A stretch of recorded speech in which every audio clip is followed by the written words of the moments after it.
FNAF has given me trust issues. Ever since we got betrayed and scooped in sister location thanks to the animatronic known as Circus Baby, I've been weary of any seemingly good animatronic. And Glamrock Freddy was no exception, and I wasn't the only one who was suspicious. Seriously, I doubt anyone who played this game was 100% trusting of Freddy.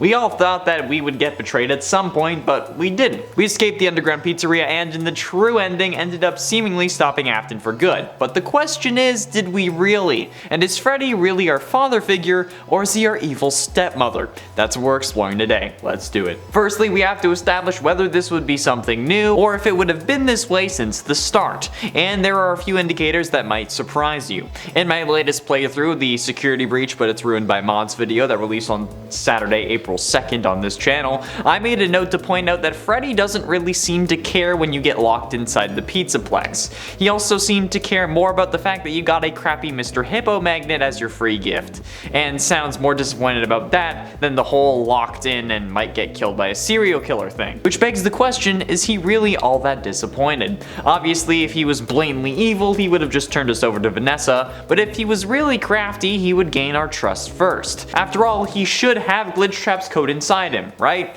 Well, let's look at what he does before the doors close. He sends us to get a pass in order to free him from his green room, and then everything seems to go well. But then, for some random reason, without ever mentioning this before, he tells us that he senses we are broken and that he needs to bring us to medical so that we can get fixed up or something like that.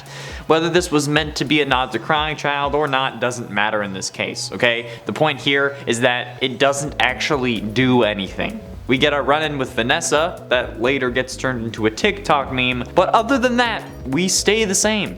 We don't get healed, we don't get a band-aid, because we could have had it from the start. We get in that booth, instantly turn around, and move the curtain to peep outside and watch that scene.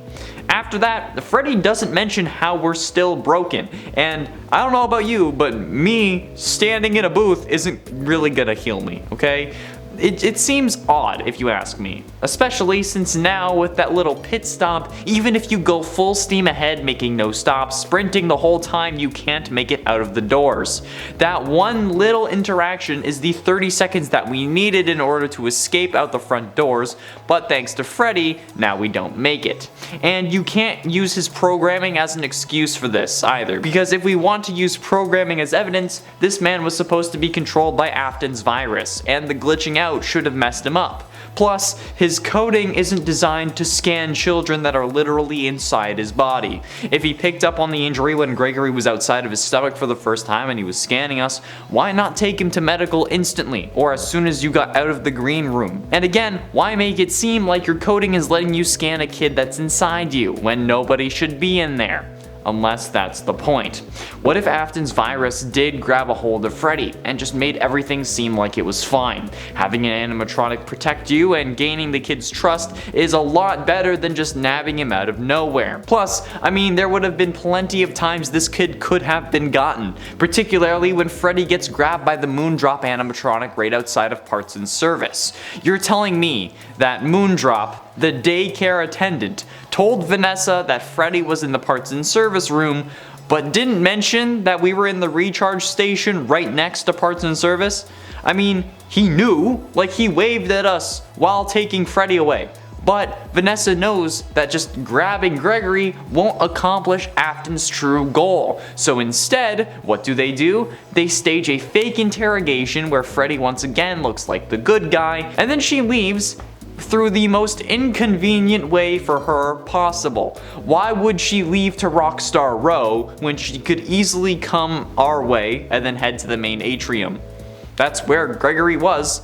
That's where all the animatronics have been spotting him. And then, after Vanessa leaves Freddy in Parts and Service so that his casing can be put on a new endo after corporate gives the go-ahead, she doesn't seem to be suspicious that he's walking around Rockstar Row. Like, who would have repaired him if not Gregory? There is literally no other living human in the pizzaplex at this point, and the whole containment cylinder thing is so that it protects humans on the outside. Why is Vanessa so nonchalant about Freddy walking around? It was something that confused me in my first playthrough. I figured that Vanessa would just pull us out of Freddy if we got too close, but no. And a reasonable explanation to that is that she isn't sus because she knows the plan. And also, it's worth noting that Afton has spent all this time in a burnt down pizzaplex that also contained his daughter, who has pulled this exact same scheme on us prior to this game, okay? So he could have picked up on it from her, either while they were burning, while she was trying to impress him, or maybe if she is controlling the blob and it's not actually Funtime Freddy. Just saying. And maybe I'm wrong about that, okay? It's entirely possible. I mean, after all of this, it is a FNAF game, right? Where not everything makes sense for the sake of the story that Scott wants to tell. But what about the post-game? What about after we supposedly end Afton? What then? Is Freddy on the up and up? Or is there enough of Afton in there for us to be in danger? Well, it's actually a pretty interesting idea, since there is the distinct possibility that Afton is now controlling Freddy. Sure, when we haven't defeated Afton's body and he ends up possessing Freddy, we get killed instantly and Freddy gets purple eyes. However, in the actual ending to this boss fight, we supposedly stop Burn Trap. But then, the area around us starts collapsing. What if Afton was using Freddy as a means of escape when he knew that his situation was dire? I mean, honestly, if we think about this, Afton was downloading his consciousness wirelessly into Glamrock Freddy while we were fighting him. That was the whole point of the fight. But would it really reset to 0 once he stops and tries again? Or would it just be like pausing a download? Honestly, with the kind of buffoonery in this series, I don't think we can discount the possibility that Afton was simply just putting a pause on the download in an effort to eventually still take over Freddy and potentially spend time with his robot son. Or maybe just escape into the world once more. But like, seriously, he was transferring his consciousness into Glamrock Freddy by putting his hand on a monitor. And not even a monitor, like a dinosaur monitor at that. I don't think that we can like just go like, oh no, he's not in Freddy, he's dead, he's gone forever. That's no. If he can transfer his brain from an animatronic into another animatronic through touching a computer screen where he can see the guy, that's...